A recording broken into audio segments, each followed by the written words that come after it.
Hello there, and welcome to Shadow and Speak British English Mastery.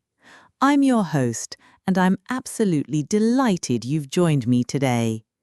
This podcast is designed specifically for English learners who want to master British pronunciation, intonation, and natural speech patterns through the powerful technique of shadowing.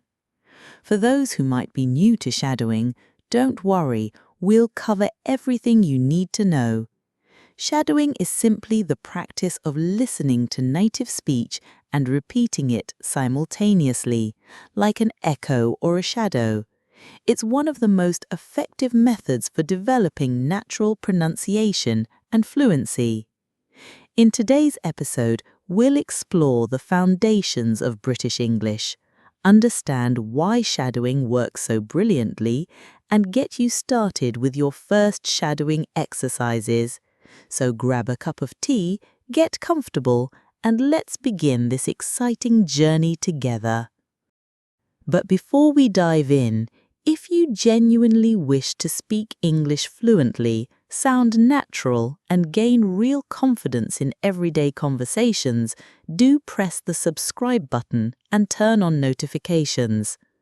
On this channel, I share clear, practical, and proven tips to help you master spoken English one step at a time. If you feel this video is right for you, type 1 in the comments below. If not, type 0. I read every single comment, and your feedback truly helps me create better, more relevant lessons for you. Now then, let's start with a fundamental question. What exactly makes British English distinctive? When we talk about British English, we're primarily referring to received pronunciation, or RP, which is the accent traditionally associated with educated speakers in southern England. It's the accent you'll hear on the BBC, in British films, and from members of the royal family. British English differs from American English in several key ways. Firstly, there's the pronunciation of certain vowel sounds. For instance, we say bath with a long R sound, rather than the shorter A sound you'd hear in American English. We say dance with that same long R sound, and castle follows the same pattern.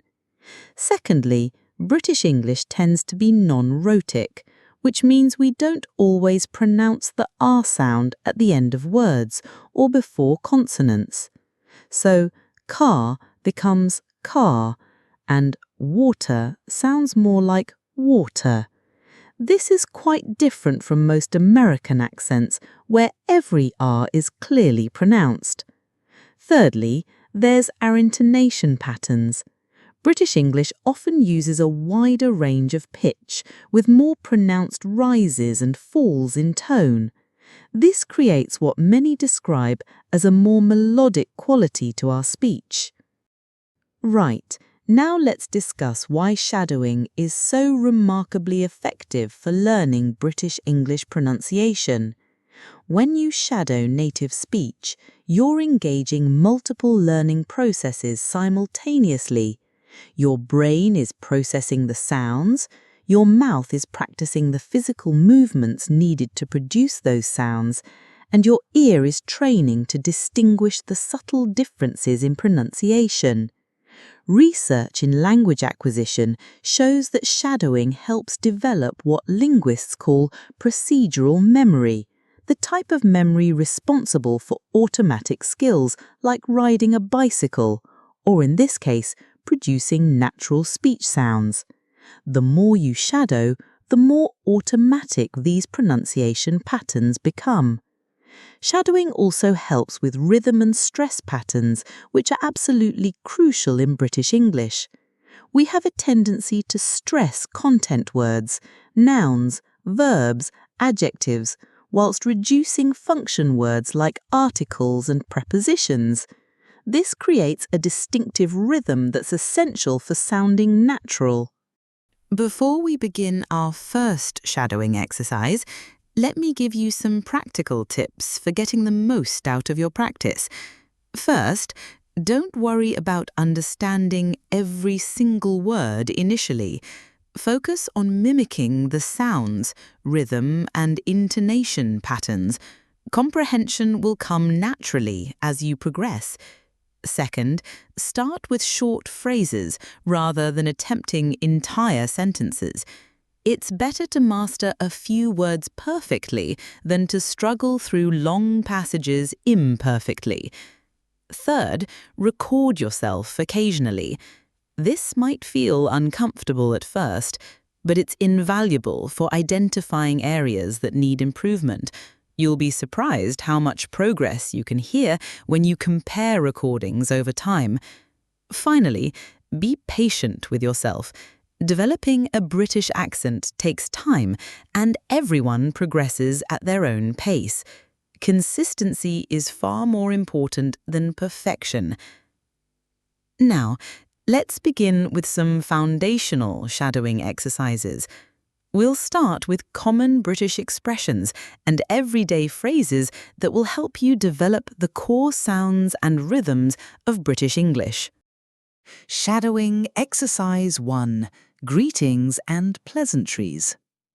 Listen carefully to each phrase, then repeat it immediately after you hear it. Focus on matching the exact tone, rhythm, and pronunciation. Good morning. How are you today? Good morning. How are you today? I'm quite well, thank you very much. I'm quite well, thank you very much. Lovely weather we're having, isn't it? Lovely weather we're having, isn't it? Would you care for a cup of tea?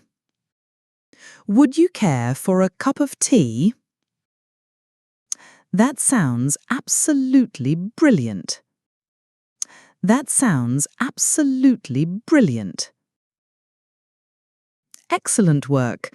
Notice how I used a falling intonation on statements and a rising intonation on the question, isn't it? This tag question is very common in British English and has a distinctive melodic pattern. Shadowing Exercise 2. British Vowel Sounds. Now let's focus specifically on those characteristic British vowel sounds I mentioned earlier.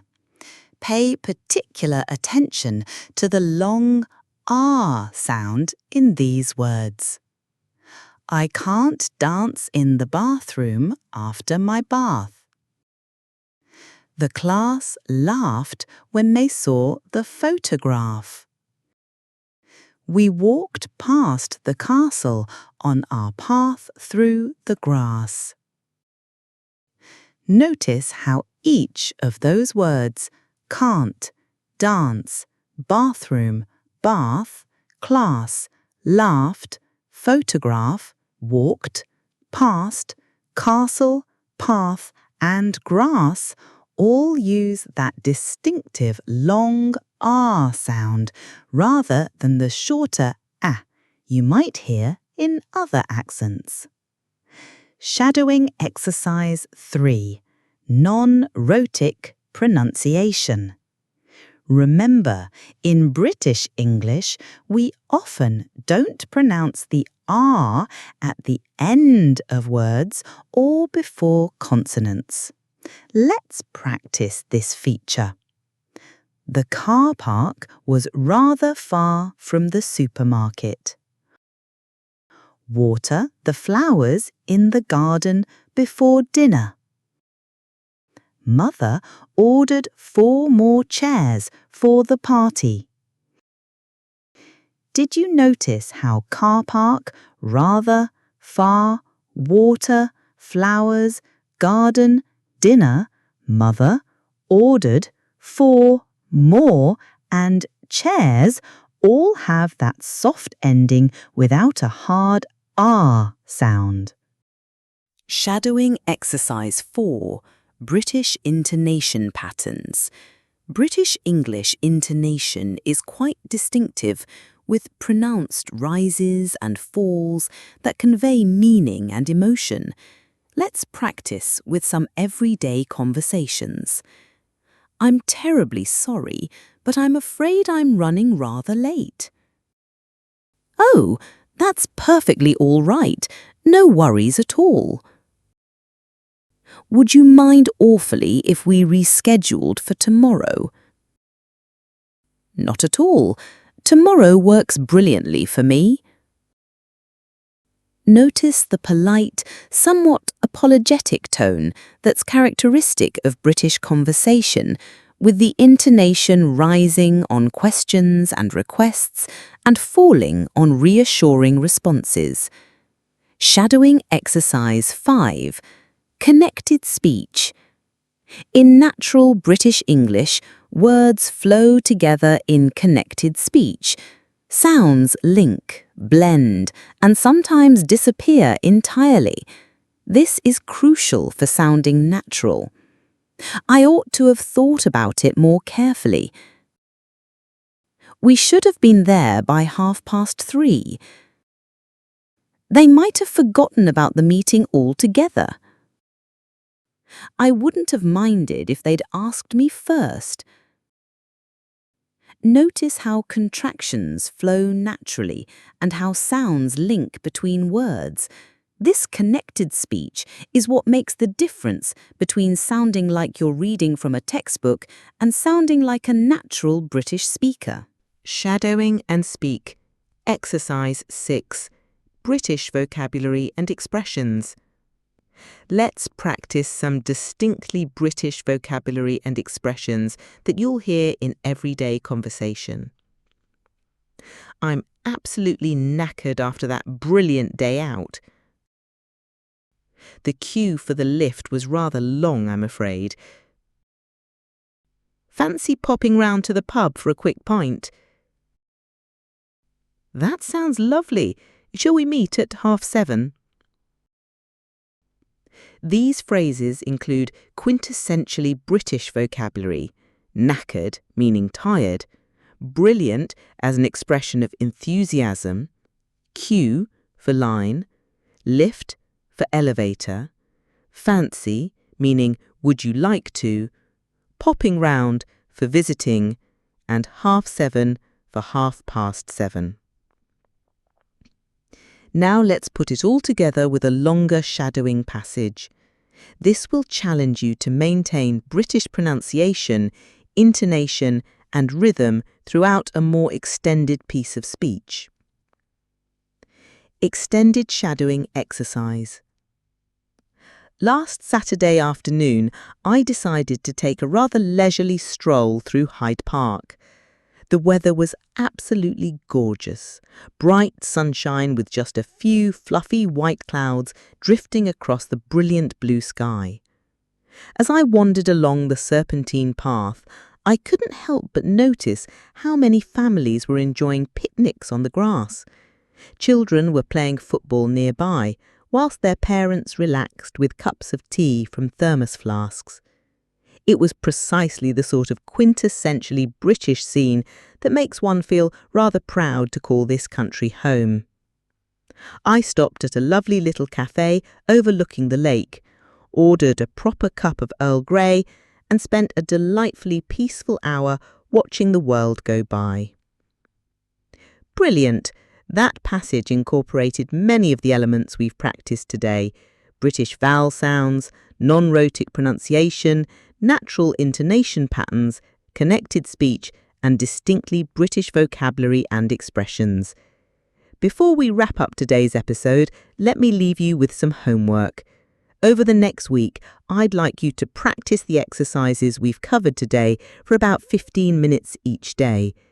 Consistency is absolutely key to developing muscle memory for these new sound patterns.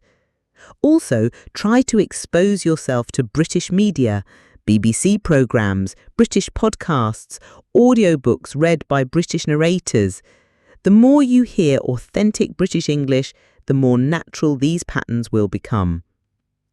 Remember, learning to speak with a British accent is rather like learning to play a musical instrument. It requires patience, regular practice, and a good ear for the subtle nuances that make all the difference.